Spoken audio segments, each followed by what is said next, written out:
Hello everyone, Revan619 here, your resident build crafter and game breaker. As you might know, I focus entirely on making builds and finding ways to trivialize the game when it comes to CRPGs. So one of the things that I had an idea to do was to see what kind of builds an AI would come up. However, during this process, the AI actually started role-playing and creating a character designed at role-playing through the game.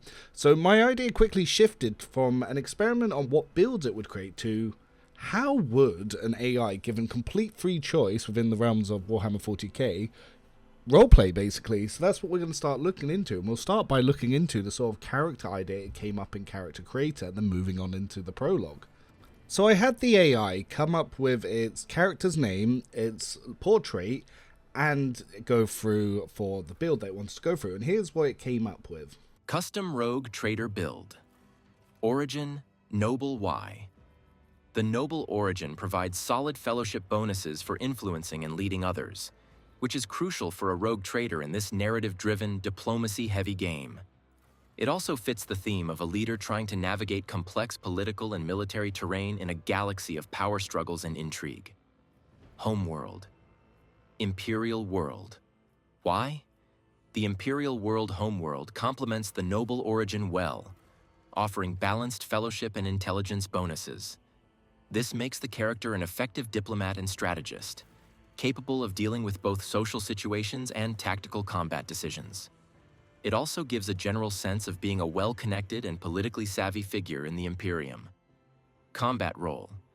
The rogue trader would be built as a support role with access to a variety of combat skills through companions, but also capable of handling a leadership role. The emphasis would be on buffing the party and strategic decision-making in battles. Weapons. Single-handed weapon. Laser pistol, for roleplay and some damage support. The laser pistol is a decent choice for the officer as it offers some ranged utility but is not a primary damage dealer. Two-handed weapon, laser rifle or sniper rifle. A laser rifle is more reliable for ranged combat, and the sniper rifle can be an excellent long-range support tool, allowing the rogue trader to deal damage without engaging in melee. These match the officer's role as a supportive ranged character, boosting allies with their fellowship-based abilities. So, trying to determine exactly what path it wanted to go for, I then asked the AI to explain what conviction it would go for and why. So here's what it came up with next. If I were to play Warhammer 40,000, Rogue Trader, I'd likely pick the Iconoclast conviction path. Here's why. Role-playing diversity. The grimdark Warhammer 40,000 universe is overwhelmingly dominated by rigid and oppressive ideologies like the Imperium's unyielding dogma or the corrupting chaos of heresy. The Iconoclast path offers a refreshing contrast, allowing for more nuanced and morally complex decision-making. It would enable me to explore how ideals like compassion and individuality could exist and even thrive in such a harsh setting. Number 1. Narrative challenges. Choosing Iconoclast would naturally put the character at odds with both the Imperium's authoritarianism, dogmatic, and the destructive lure of chaos, heretical. This creates tension-filled scenarios where diplomacy, cunning, or unconventional thinking could be required to resolve conflicts. It's an opportunity for rich storytelling and satisfying outcomes when my approach succeeds against the odds. Number 2. Companion dynamics. Companions in the game have their own convictions, and I'd enjoy navigating their varied perspectives while maintaining an Iconoclast stance. It adds layers of relationship building and challenges me to either persuade them of my viewpoint or adapt to theirs strategically. Number 3. Exploration of freedom. As a rogue trader, the role itself embodies autonomy and exploration. An Iconoclast conviction aligns with the fantasy of forging a unique path rather than adhering to existing structures. Lastly, I had the AI explain what it would name its character and why, going based on these decisions with its class. So here is what it came up with. For my Iconoclast rogue trader, I would name them Lucian Vexar. Name breakdown. Lucian evokes a sense of nobility, a name associated with light or brightness, implying a character who sees themselves as a bringer of change, a beacon in the dark against the shadow of the Imperium's oppressive rule. Vexar is a name that carries a rebellious, defiant tone. It suggests a disruption of order, fitting for a character who challenges the established systems, embraces their role as an iconoclast, and seeks to forge their own path away from the stifling structure of the Imperium. The name implies a sense of vexation or frustration with the status quo, which is at the heart of this rogue trader's motivations.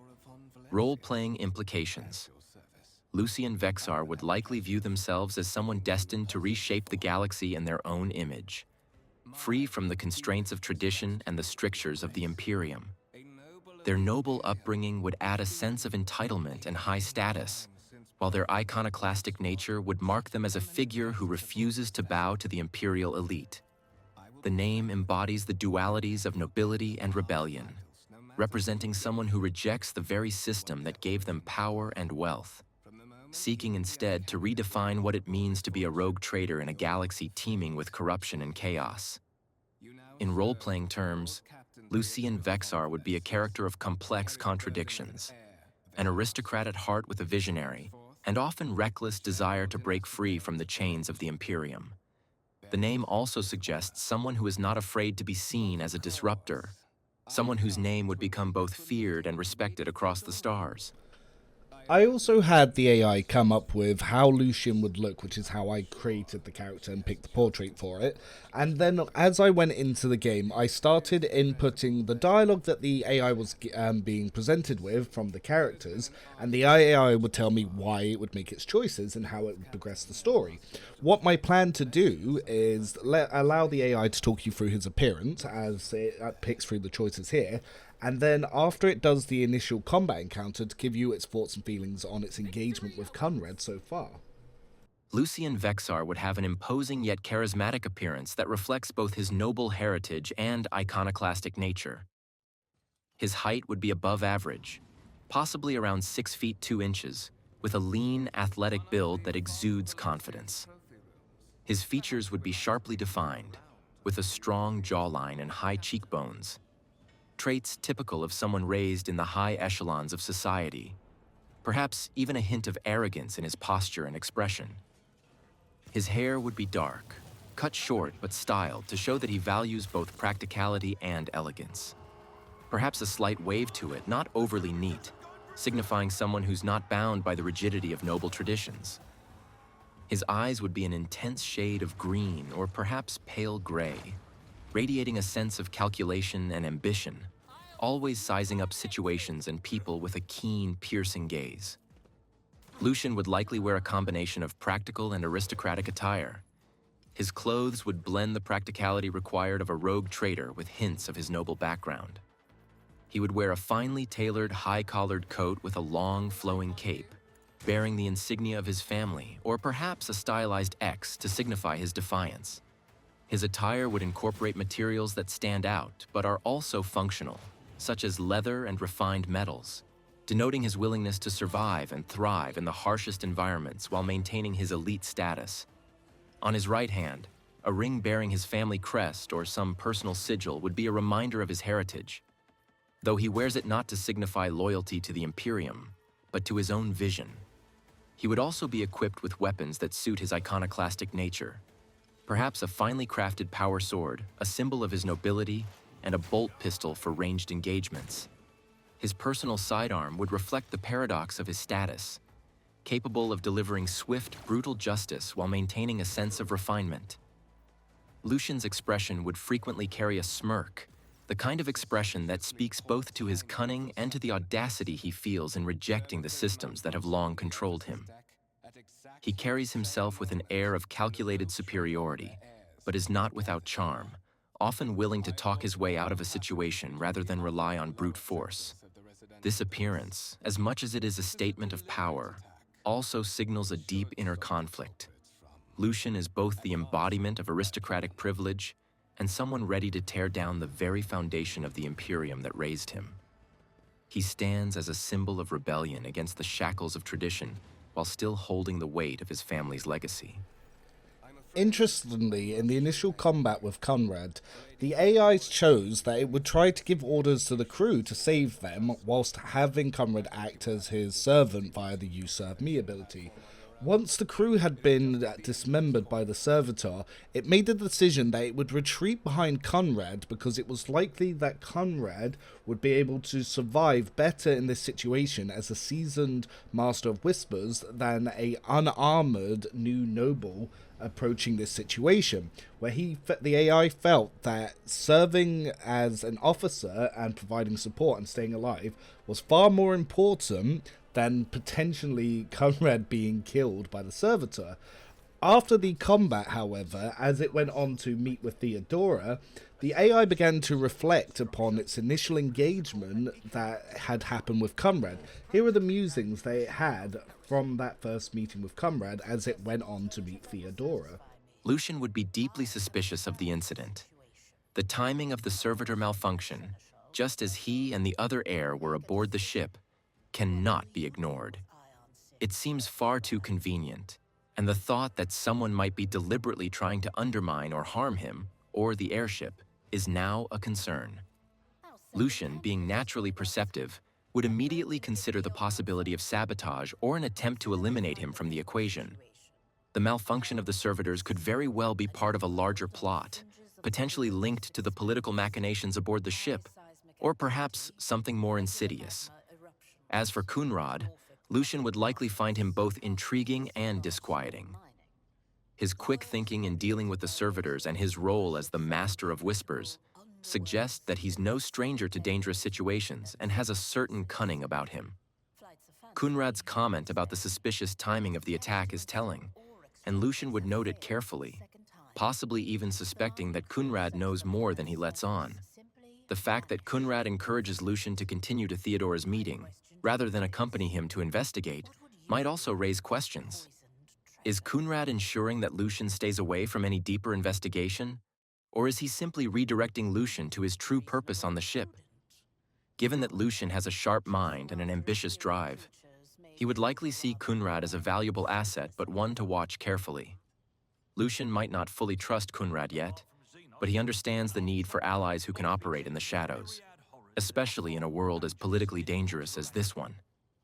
The fact that Conrad handled the servitor threat so effectively also shows that he is not only capable, but is actively involved in the power dynamics of the ship, something Lucian will likely want to leverage to his own advantage. Thoughts on Conrad? Strengths. Conrad's ability to quickly analyze and neutralize the threat posed by the servitors shows his competence in combat and his ability to stay calm under pressure. His role as a Master of Whispers makes him a skilled manipulator and likely gives him access to valuable information, both of which could be essential for Lucian in navigating the intrigue aboard the ship. Weaknesses. Conrad's cryptic nature, his emphasis on timing, and his rather chilling demeanor would make Lucian wary of his true intentions.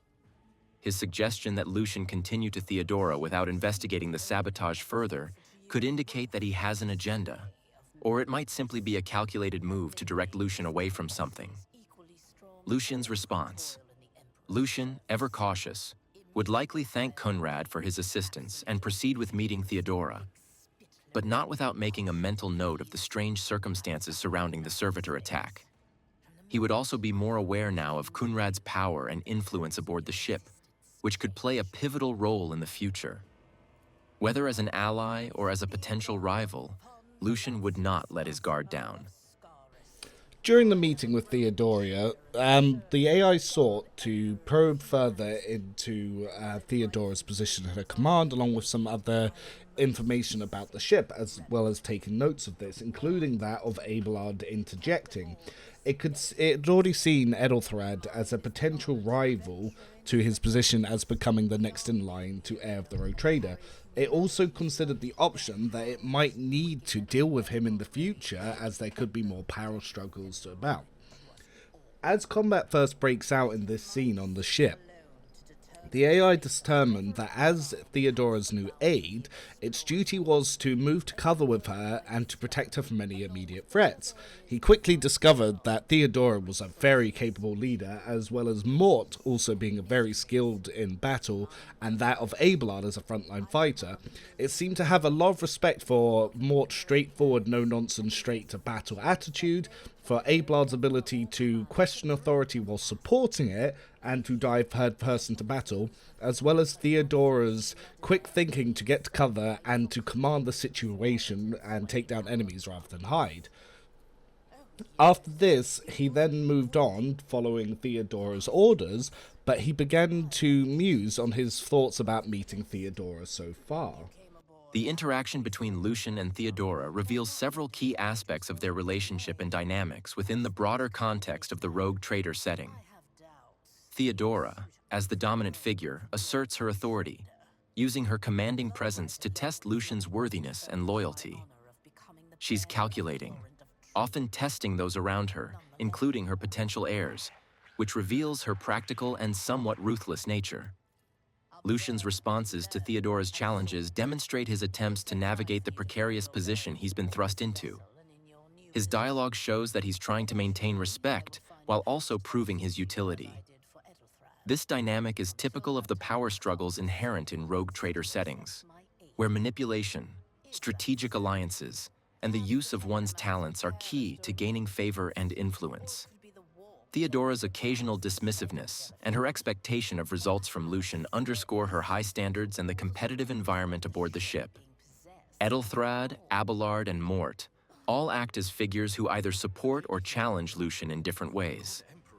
Ethelthrad, with his cynical remarks, represents the kind of rival that Lucian might have to contend with in both personal and professional matters.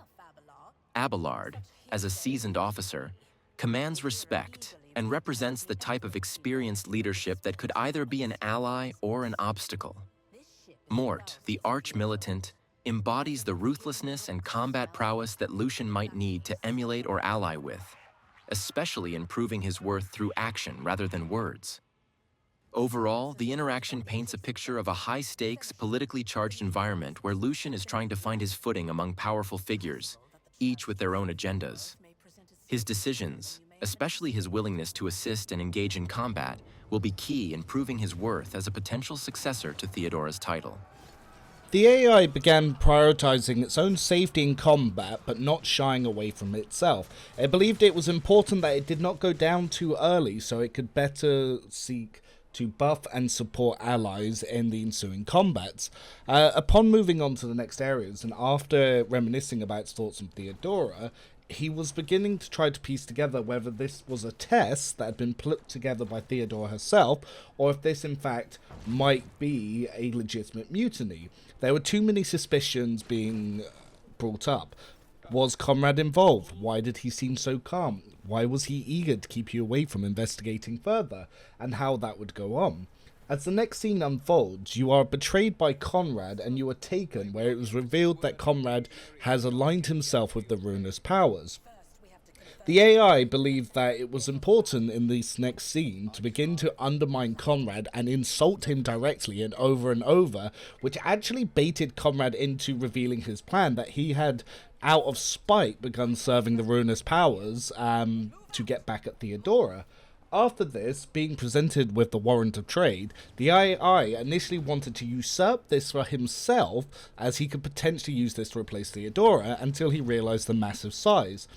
When he was then saved by Abelard, he was very happy to see Abelard and saw this as a character of respite that would calm its mind in this situation. So here is the AI's thoughts on the story so far from the moment you engage with battle alongside Abelard. So far, the story has been a compelling blend of intrigue, action, and a rising sense of betrayal.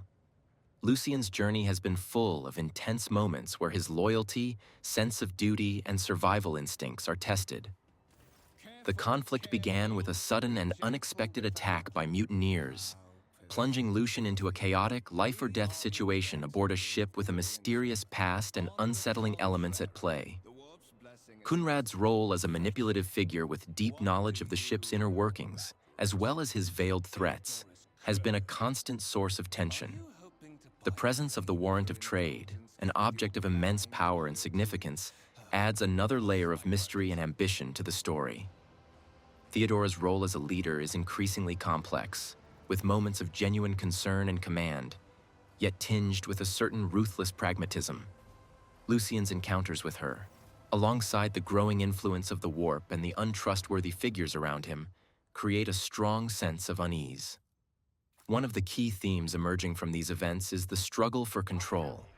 Whether it's the control of the warrant of trade, Lucian's own fate, or the larger conflict between those who seek power through manipulation, loyalty, and betrayal. The combination of Lucian's internal turmoil and external threats makes the story engaging. Abelard's dramatic entrance at the end, cutting down enemies with his chainsword, serves as a much-needed moment of relief and a reaffirmation of loyalty to the cause, showing that while the threats may be numerous, Lucian is not alone. This final act of assistance promises that Lucian's journey is far from over, and more challenges await him. The story also leaves several open-ended questions, especially concerning the deeper mysteries of the ship, the true intentions of Kunrad, and what will happen once the warrant is fully secured. There's a strong undercurrent of psychological tension as Lucian navigates these treacherous waters, and the looming threat of the warp adds an ever-present danger to his quest. In summary, the story has successfully built tension, character dynamics, and high stakes. It maintains a strong focus on power struggles, loyalty, and the supernatural, with potential for even greater revelations and confrontations ahead. So it's weird to say this, but it seemed to be that the AI was enjoying the intrigue and the potential for the story to unfold. It's believed that it needed to learn to win over Abelard, as he could be a very powerful ally. He showed intense loyalty to the house, but it was curious that in the event of Theodora's death, would this now extend to himself? He was also eager to find Edelthrad because he believed that his psychic powers could be of great use to him, or that it could potentially cause more issues. So either way, the situation needed to be resolved. It was also curious about who this Idra character was that was receiving mysterious whispers, and also finding the Sister of Battle, because an Adeptus Sororitas would be a great ally for itself. But overall, the AI was definitely playing down the path of a icon class that was going to look to serve the betterment of humanity. I talked about the character's mind state, and it talks about how it would have a mixture of fear, resentment, and anger at Conrad's betrayal, along with this revelation of its new family. The AI would seek to try to bring the house back together and deal with this betrayal, and if need be, step up and take the place of Theodora, so that the house would be able to go on and go forth whilst improving those that are under the dynasty. During this combat, as I said before, it was making decisions on how to best support its ally, even moving around battle to make sure it didn't harm it. It was very important to the AI that it didn't risk catching Abelard in its line of fire, for example. But going on, I would be very keen to see what decisions it makes and how its alignment path changes as it continues to play the game. I instructed the AI to make sure that it role-played this Lucian based on its background. It had given him the brand of shame and the triumphant moment, so that he would show that he had been betrayed by those who would see him as an imperial asset by his own fellow man who had ransomed him, but he had also used his guile and wit to stop a war and discredit another noble house. So it is intending to use its guile as well as its ability to command others to take overwards. I don't know if many of you have seen the anime, The Speaker Leads the Strongest Clan, but he seems to be playing Lucian like this, as a charismatic leader who wants to do his best to make his mark, but also a pure ruthlessness that he was willing to sacrifice Conrad if it meant his own survival. So he has a duality of moments here, that in the heat of battle, he will make the harsh, necessary choices, but overall its intention is the betterment of mankind as a whole. Which, coming from an AI, is a very, very interesting position. But if you want to see more, make sure you like, comment, subscribe, because this took a lot of time to input this. I had to manually intype every piece of dialogue in the prologue to this point. So if there's not much interest, I doubt I'll do a part 2. For future parts, I'll try to present just the main story decisions and do a catch-up rather than showing the full sections as I have done here, because the game is so large. But if there are key areas and decisions that you'd like to see how the AI responds, do comment below, and I'll see you next time.